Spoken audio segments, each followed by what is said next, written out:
I don't even know what I'm looking for anymore. I don't even know who I am. Nobody tells you who you are. You just kind of pick it up as you go, the way you pick up an accent. You soak it in from your parents, your friends, the teachers who liked you, and the ones who didn't, until one day you have a whole personality and no memory of choosing any of it. And then right around your teens, everybody starts giving you the same advice. Just be yourself. Which is a pretty useless thing to tell someone who is still working out who that even is. So I want to spend a while on the cartoons that figured this out better than most of the adults in my life ever did, because a lot of the shows we wrote off as kid stuff were actually saying some pretty heavy things about how you do figure out who you are. And we were mostly too busy laughing to notice. I've got duties, responsibilities, expectations. My whole life is planned out. Preparing for the day I become, well, my mother. Before you're even old enough to have an opinion about it, the people around you have mostly already decided who you are. Merida is a princess, which sounds nice until you realize that it just means her whole future got written up before she had any say in the matter by people who needed her to fill a certain role. And sure, most of us aren't royalty, but it kind of works the same way. Your parents needed you to be the good kid, or the smart one, or the easy one who never caused a fuss, or to just fit into some category that they could understand. Your friends needed you to be the funny one, or the reliable one. And you, being the kid who wanted to be liked, just went with it and allowed others to mold you. You leaned into whatever got you the warmest reaction, did it enough times, and after a while, it stopped feeling like a thing that you were doing and started feeling like a fact about yourself. But we can't change who we are. And the sooner you accept that, the better off your game and your life will be. That line is from a support group. By the way, a bunch of video game villains who got coded as the bad guy and then sat around helping each other make peace with it. Which is funny until you notice that we kind of do the same thing to each other. Somebody decides that you're the troublemaker, and then every little thing after that just proves them right, because people tend to see what they already expect to, and you might lean into that yourself because everyone else already expects that of you. You get treated like the screw-up, you start acting like the screw-up, everyone goes, well, there they are, they're the troublemaker, and the whole thing loops together so smoothly that you could swear that it was always true. I want my honor, my throne. I want my father not to think I'm worthless. Zuko says this on the anniversary of getting banished, like it's a checklist that he can grind through if he just tries hard enough. But all of it traces back to one moment when this kid got told he was weak and worthless by the one person whose approval he couldn't stop chasing. So the self that he's fighting this hard for is basically just an unwinnable argument with his narcissistic dad that he's still trying to win. Honoring your parents sounds great, but if you take it too far, well, you might forget to honor yourself. So now you've got a self that was built to get approval, and it was molded by the people and environment around you, and the natural next move is to protect it, keep it polished, keep it running, make it feel like you. May runs herself into the ground being her family's perfect little Mei, while the loud, messy animal inside her gets shoved into a box where nobody has to look at it. In the movie, Yubaba takes Chihiro's name, hands her a new one, and the rule is that once you forget your real name, you belong to her. You lose whoever you were before, and you become a worker whose whole worth depends on how useful you are to the witch. Now, look at how you actually live now. You've got one self for your parents, if they're still around, one for the group chat, one that mostly exists so that strangers will tap a little heart on a screen. You're not necessarily lying to any of them, you're just trimming, dropping the bits that don't get a reaction or that don't feel necessary for a specific party, and you keep the bits that are relevant for the moment. This feels harmless because everyone you know is doing it too, putting on our own special masks for whomever is watching at the time. My parents haven't figured me out yet. To be fair, it took me a while to figure myself out. And the reason all of that trimming of personality gets so addictive now is that the performed self is the only one you can actually measure and see at any time. There's no number for whether you're slowly becoming a decent person, but there is a very exact one sitting right under that photo with a heart next to it, so you can start steering by the thing you can see.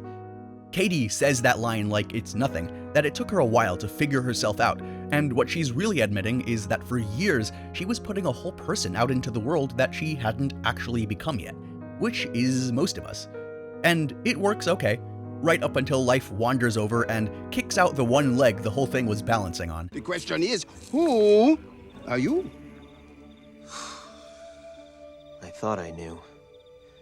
Now I'm not so sure. Simba was once the heir to his father's pride, a double entendre there.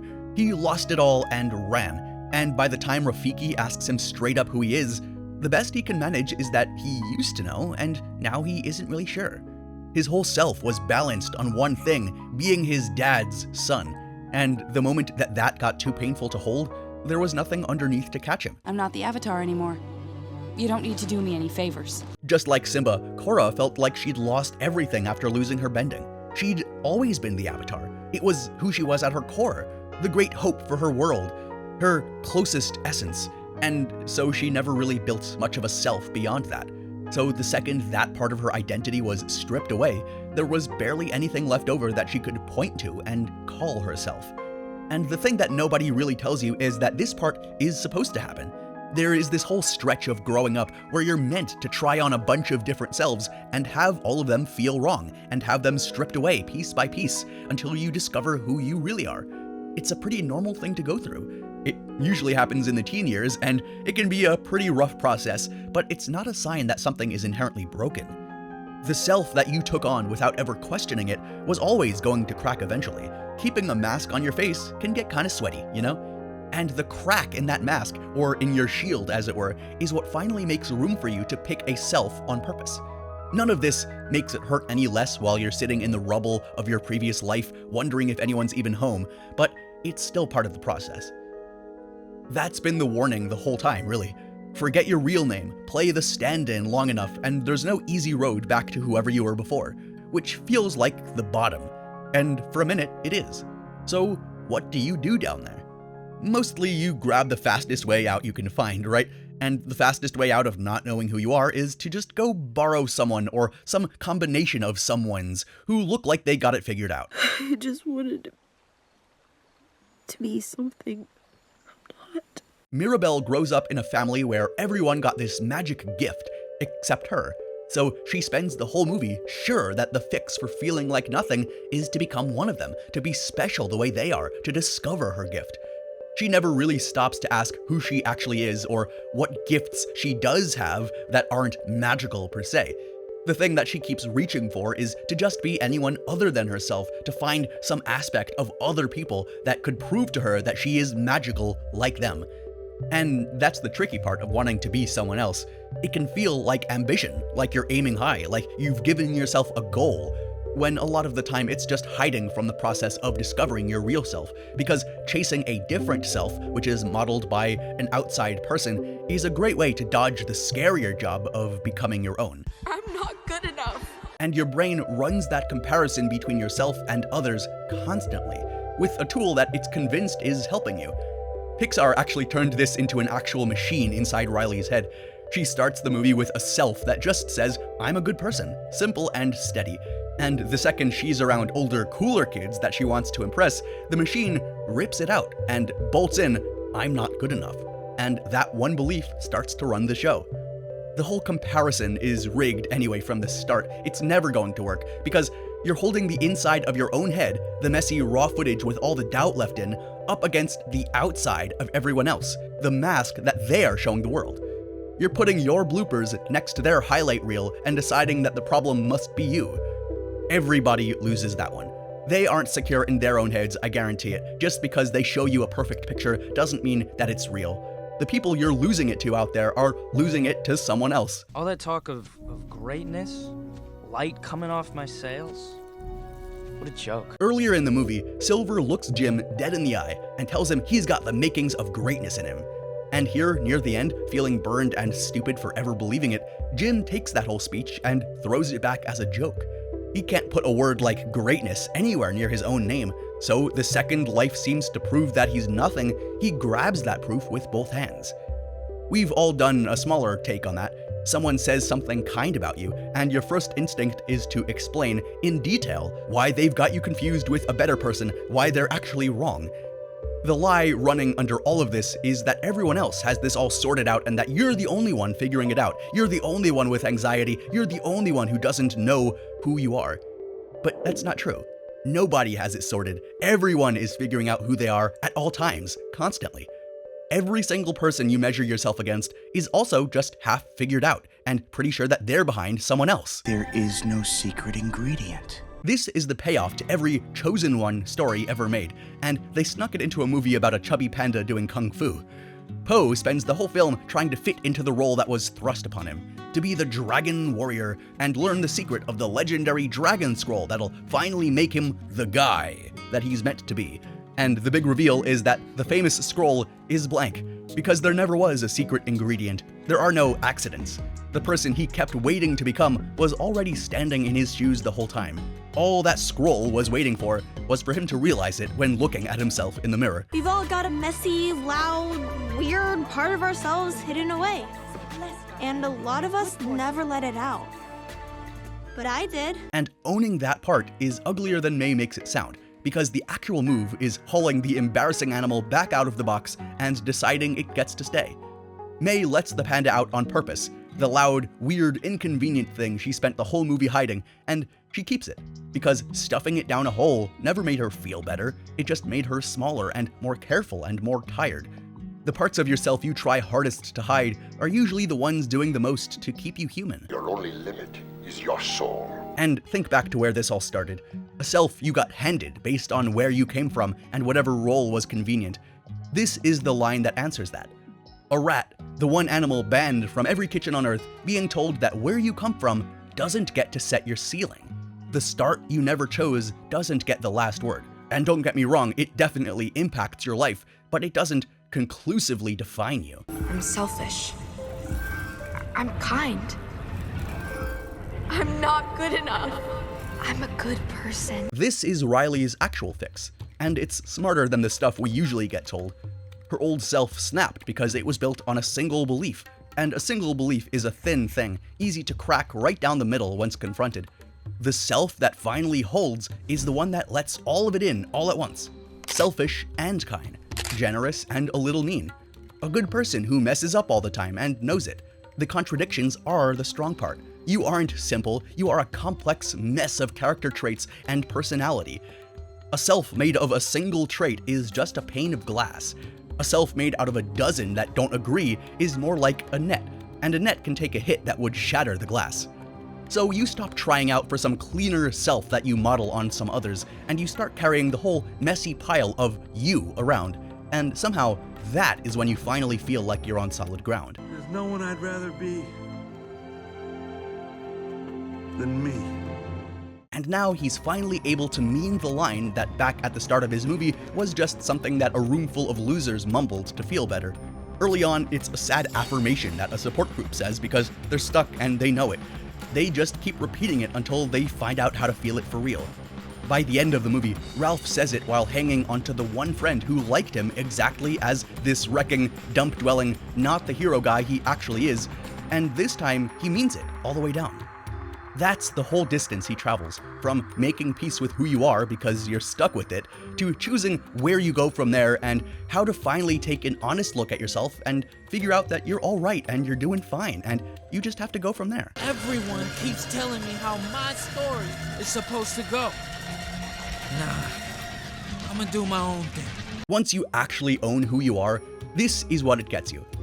Miles has a whole council of Spider-Men telling that there's this fixed canon of events that he must go through with the end of the universe waiting for him if he steps off this path, and he looks at that story dead in the eyes and walks away. Saying no to the self that everyone else drew up for you is a big part of knowing what yourself is even for. No man can walk out on his own story. You don't actually get to quit being somebody. You will always be somebody. You're going to keep turning into a person, whether you're paying attention or not. So the only real choice is whether you do pay attention, whether you write your future and your self and your personality and your character traits on purpose and keep track of who you are, or let your environment and other people and your previous habits scribble that out for you.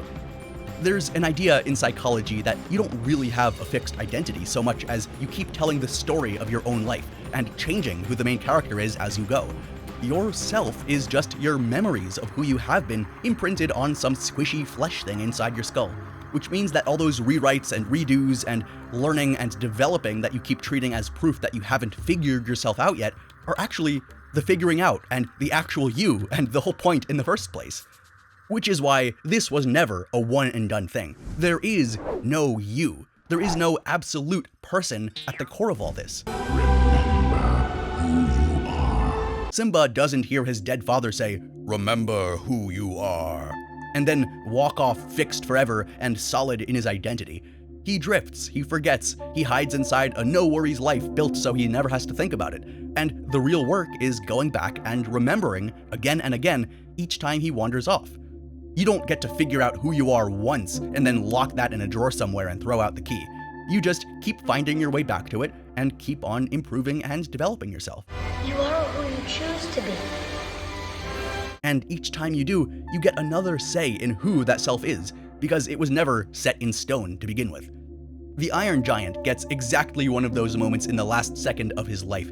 He was built, literally, physically built to be a bomb. That's it. And as he flies up at the missile to protect his loved ones, the thing going through his head is something that Hogarth told him once, that you are who you choose to be.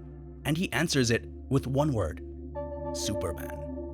A weapon the size of a building, made to flatten cities and evaporate flesh, overruling the entire reason he exists, and he picks who he is instead. Which makes the whole "I'm just how I was raised" excuse start to look pretty thin. It's little and broken, but still good. And this is where I want to leave you. Stitch is, one more time, a creature built to be a weapon, talking about the strange little patched up life he picked instead of the one that he was made for. Little, broken, still good. He's not pretending it's perfect, and he's not chasing some upgraded one either. He looked at the messy self and situation he ended up with and decided that it was enough to keep. It was perfect the way it was, and it was perfect to start from there. That's the thing those cartoons understood that the grown-ups keep getting wrong. Nobody ever finds themselves the way that you find your keys after you've lost them. You get handed a self, sure, and you hide it, and you lose it, and you manipulate it piece by piece, and you spend a good while wishing that you were someone else, anyone else. And then, slowly, clumsily, you start building a real self on purpose, piece by piece, figuring things out, building it block by block, and then you keep doing that for the rest of your life. So rather than treating yourself like a rough draft of some better person who shows up later somehow, maybe just look at what you've already got. The role you got cast in before you could argue, the self you've performed so long that you forgot it was a performance in the first place, the animal in the box that you never once let out, the shadow deep down inside that you tried to suppress. You don't owe anyone the polished, finished person you keep promising you'll turn into someday. You've already become someone, and you have the choice to change and do what you want from there. The only real freedom in any of this is that you keep deciding who you are. Of course, that sense of getting to decide, of having any real say at all, is the first thing that disappears the second a certain feeling takes over, where life seems to be just happening to you and that you're just a pawn in this game everyone else is playing. That feeling is what the last video we did gets into. Turns out, anxiety has way less to do with worrying too much than with that exact loss of control. And weirdly, the thing that nails it best is South Park. Link's already up there, go watch that one next. And like and subscribe while you're at it. Peace.